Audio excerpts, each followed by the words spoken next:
I started in the business in December of 1974. We are manufacturers of laminate countertops. The water was rising up against the levee wall, and we saw it getting higher and higher.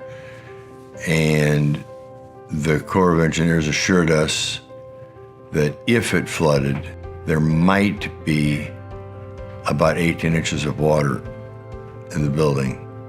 So 18 inches of water would have been a major inconvenience, but not catastrophic. I hadn't talked to Pierce for years and years prior to the flood. He called me one day, a couple weeks prior to the flood, and said, "Have you considered getting flood insurance?" And it turned out that it was the right thing to do, because instead of getting 1.5 feet of water, we got 9.5 feet of water. So our whole firm just said, you know what, this could be a serious thing. Let's get involved in the community. And insurance is one of those incredible instruments that if applied properly and as you manage risk, it keeps people in business.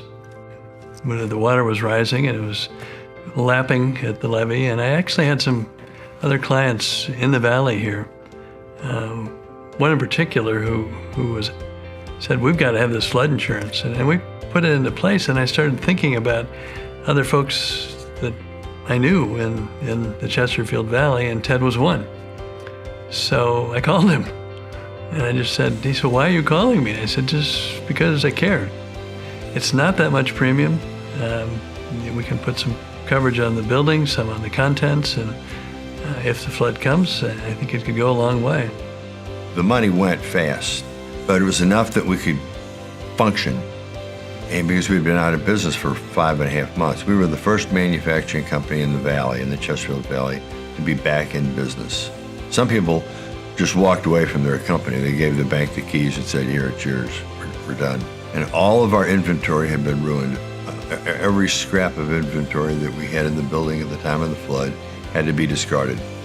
Just mountains of board and plastic and mess. But I really never lost sight of the fact that I had to rebuild. I mean, it was my business. There wasn't an option to walk away from it. I'm here by virtue of the fact that he made a telephone call to a guy that he hadn't talked to for 15 years, I don't know, knew me in high school. I'm here by virtue of the fact that he made a phone call.